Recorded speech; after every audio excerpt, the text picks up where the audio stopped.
The huge benefit of having robotics, navigation, as well as surgical planning when we do any type of procedure is it really allows us to understand and appreciate what we're doing on the patient in terms of technique before we actually do it.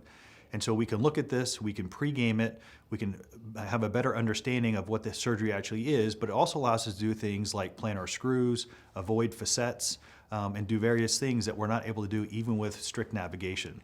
When we actually do the procedure, the system, as we use the Mazur Stealth Edition to place screws, is incredibly accurate, but we also have the benefit of using navigation, which gives us another sort of check to understand the depth of the screws that we're placing, as well as where they're going. In addition, we can plan other things using the navigation component of that, and sort of the three of those things together, I think, really make a big addition and benefit for our patients.